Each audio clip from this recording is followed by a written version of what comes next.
I evo, nikako da se napuni bunker od ovog kombajna. Znači tu 2 tone po jutru.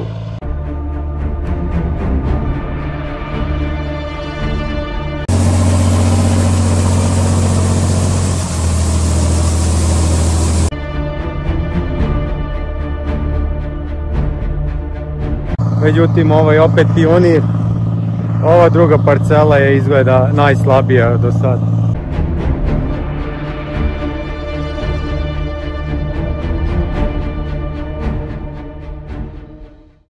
Mislim da je jasno što sam teo da kažem s ovim naslovom poljoprivredno samoubistvo. Znači to vam je kad donesete neku odluku bez ikakvog pritiska, znači samostalno, i to ispadne katastrofa na kraju.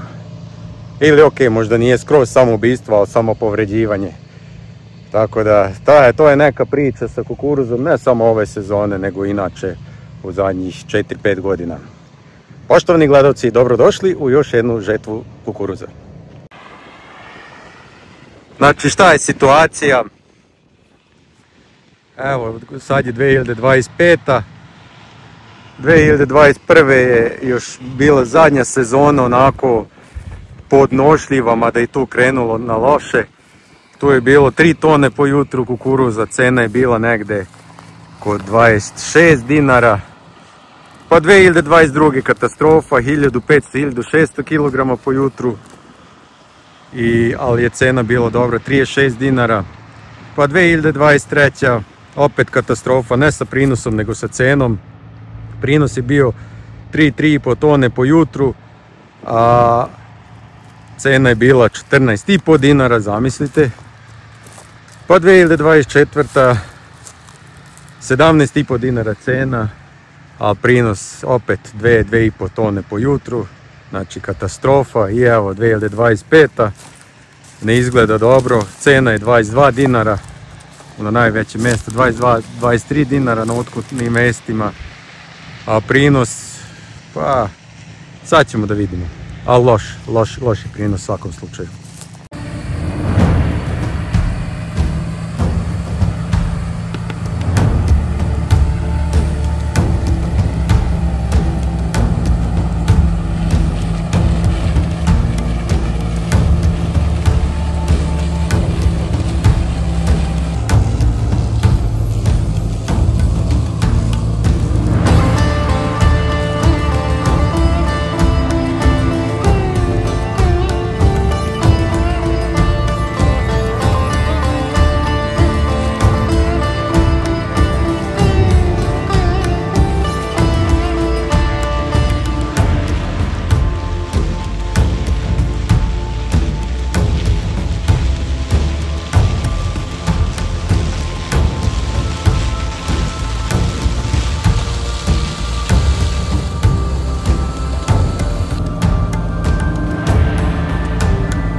Evo ga odmah u startu prvi trenutak za procenu, znači kao što sam rekao ne valja.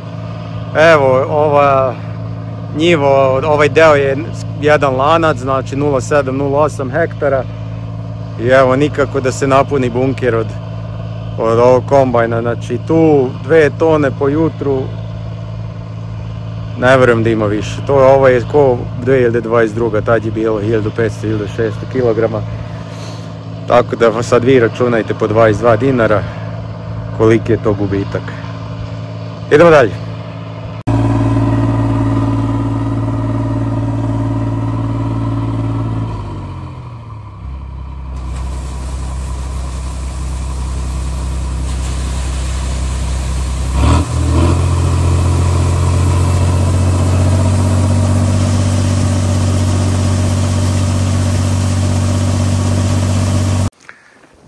Evo ga ovaj jedan lanac 0,7-0,8 hektara urađeno, evo ovoliko ima.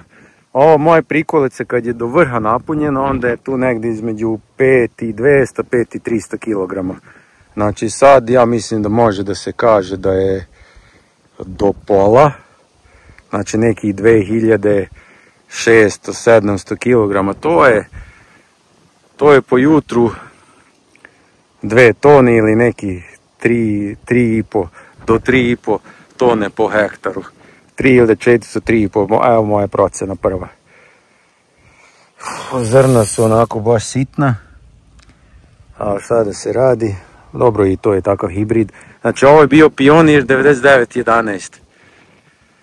Pionir 9911 koji je slabo izgledao cijele sezone. Na početku je dobro izgledao, poslije kad je trebalo nešto klipovi da krenu i to je sve slabo bilo. A sad kreće Dekalb. I poslije opet ona druga njiva Pionir. Znači u Dekalb se uzdam da će tu biti veći prinos. Tako da ništa, idemo onda sa Dekalbom da vidimo. I evo ga, ono što sam i pretpostavljao, Dekalb je bolji. Mislim, vidjelo se to u prethodnim videima. Ista površina 0,7-0,8 hektara, ali tu se već upalila rotacija od kombajna. Evo. Znači malo pre nije bila upaljena kad je završila ovu celu parcelu. A sad evo, nije ni završilo skroz, ali sad će i već se upalilo. Znači ovdje sigurno nekih, ajde ne pretjeram, 15-20% bolji rod, bolji prinos. Tako da, znači neće stati u ovu moju prikolicu, morat ću u ovu drugu. Tako da, ajde vidimo.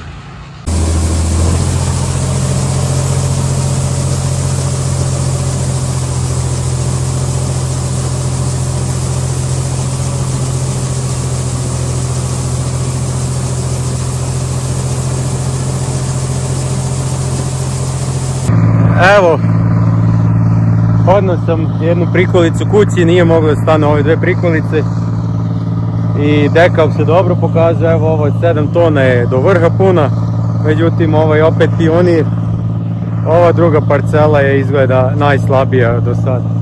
Tako da ništa, sad ćemo vidjeti kad iskipuješ na što to liči.